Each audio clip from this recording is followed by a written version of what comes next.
Wir hatten in Deutschland alles, was wir brauchten. Gesicherten Wohnraum und einen geregelten Alltag. Und trotzdem sind wir gegangen. Jetzt leben wir in Peru.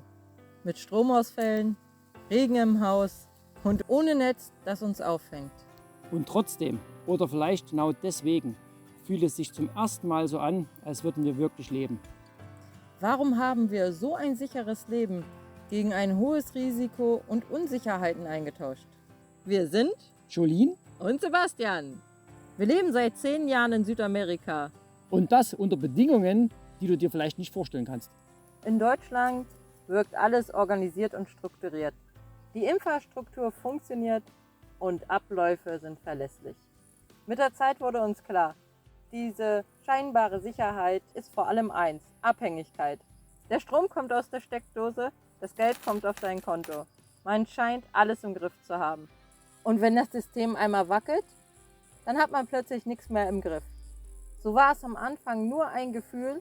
Dieses hat dann einen gewissen inneren Konflikt ausgelöst, der uns dann vorangetragen hat. Deutschland bietet uns eine große Komfortzone.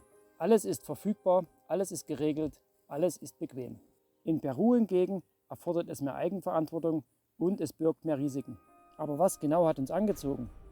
Hier entscheiden wir selbst über unser Wasser, über Strom, über Nahrung, über die echten Ressourcen. Und mal ganz ehrlich, hast du dich nicht auch schon mal gefragt, ob es nicht etwas anderes geben könnte, als einfach nur zu funktionieren? Die meiste Zeit, die du zur Verfügung hast, gehst du arbeiten. Zwischendurch hast du 1, 2 kurze Verschnaufpausen, die du Wochenende nennst, oder mal eine etwas größere Pause, wo du in den Urlaub fährst. Wo bleibt da die eigentliche Zeit? Für die Familie, für deine Hobbys, für das, was du wirklich tun willst. Hier in Peru ist mein Alltag wirklich Leben. Nicht nur eine Pause zwischen den Arbeitszügen. Wir haben deutlich mehr gemeinsame Zeit.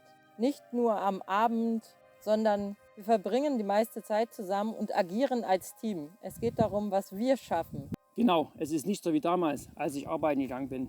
Hier zählt, was kann ich tun, dass es uns als Familie besser geht. Nicht, was kann ich tun, damit ich mehr Geld verdiene. Oder was kann ich tun, damit ich bessere Aufstiegschancen habe. Deshalb sagen wir, Zeit ist uns wertvoller als Sicherheit.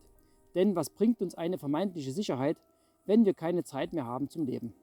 In Deutschland ging es gefühlt nur darum, zu funktionieren, Leistung zu erbringen, Erwartungen zu erfüllen. Unser Leben war bestimmt durch Zeitdruck, Termine und Stress.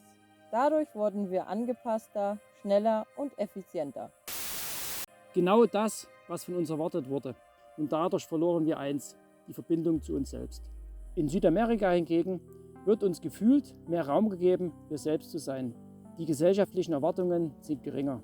Wir wollten nicht mehr nur funktionieren, wir wollten endlich leben. Das war ein zentraler Punkt für uns. Statt nur zu funktionieren, sind wir jetzt Gestalter unseres Lebens. In Deutschland ist das Leben oft sehr steril, die Natur getrennt vom Alltag. Sie wirkt gezähmt und kontrolliert. Hier in Peru ist die Natur wirklich Teil unseres Lebens. Das Wetter hat hier direkten Einfluss auf unser Leben. Wie ein Dirigent. Wir spüren diese echten Zusammenhänge jeden Tag. Wenn es regnet, wird alles langsamer. Die Sonne entscheidet, ob wir Strom haben oder nicht. Letztlich hatten wir wieder 3 Tage mit Bewölkung, mit starker Bewölkung. Daraufhin hatten wir kaum Eingang in die Speicherbatterie der Solaranlage. Darauf folgend mussten wir den Kühlschrank ausschalten und wieder einmal abzutauen. Mittlerweile ist Sebastian Profi darin, die Kunststoffverkleidung rauszuholen, die vereisten Stäbe zu enteisen und den Kühlschrank wieder einsatzfähig zu bekommen. Wir nehmen solche Situationen mittlerweile gelassen hin, denn wir haben gelernt, es bringt nichts, mit Gewalt dagegen anzukämpfen. Wir merken, dass wir hier ein Teil von etwas Größerem sind. Und das schafft ein anderes Bewusstsein für die eigene Existenz.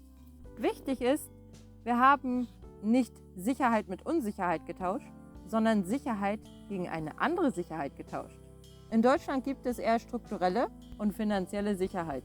In Peru hingegen entsteht die Sicherheit durch die Selbstversorgung, die emotionale Freiheit und die enge Familiennähe. Das bedeutet, dass unsere Sicherheit nicht durch das System gestellt wird, sondern durch unser eigenes Wirken und Vertrauen in unsere Fähigkeiten. Diese Unsicherheit hier zwingt uns selbst, Lösungen zu finden. Sie zwingt uns, kreativ zu sein und selbst die Verantwortung für alle unsere Taten zu übernehmen. Unser Haus hier haben wir zum Beispiel nach eigenen Berechnungen selbst erbaut. Wenn etwas schief geht, sind wir selbst dafür verantwortlich. Und wenn ihr sehen wollt, wie dieses besagte Haus aussieht, dann schaut euch dieses Video an. Verlinkt in der Infokarte oder in der Beschreibung. Dieses Risiko hat uns als Familie stärker gemacht als alle von außen gegebenen scheinbaren Sicherheiten. Das ist ein Wachstum, der in der Komfortzone kaum möglich gewesen wäre. Eine zentrale Rolle spielte für uns in dieser Entscheidung auch die Entwicklung unserer Kinder. Was sollen sie lernen? Den einen vorgewiesenen Weg zu gehen oder dass Freiheit bedeutet, die eigenen Wege zu entdecken und Mut zu beweisen. Wir wollen ihnen zeigen, dass es mehr als nur einen Weg gibt. Die Gesellschaft erwartet klassischerweise Haus, Job und Sicherheit. Und wir haben gesagt, Nein. Das war der entscheidende Bruch mit den Erwartungen der anderen. Und jetzt der ehrliche Teil. ja, es ist wichtig, uns das zu erwähnen, damit es nicht den Eindruck macht, wir würden im Paradies leben. Nicht? Ja, es ist auch hier anstrengend. Und ja, es gibt auch Zweifel. Und ja, es gibt auch Tage, an denen würden wir am liebsten wegrennen. Es ist nicht einfacher als vorher. Aber es ist anders. Es fühlt sich echter an und genau das bestätigt uns in unserer Entscheidung. Kurz zusammengefasst, Sicherheit ist oft nur ein Gefühl. Wir haben Komfort gegen Selbstbestimmung getauscht. Zeit gegen reines Funktionieren. Echtheit gegen Anpassung. Naturverbundenheit gegen Trennung. Und eine systemabhängige Sicherheit gegen eine selbstbestimmte. Und am Ende haben wir etwas gefunden, das sich anfühlt wie: Leben! Wenn du gerade selbst mit einem innerlichen Konflikt kämpfst, dann schreib es uns doch gerne in die Kommentare. Was lässt dich zweifeln? Und was würdest du gerne tun wollen? Und wenn du wissen willst, wie unser Leben im Regenwald hier aussieht, dann schau gern hier rein.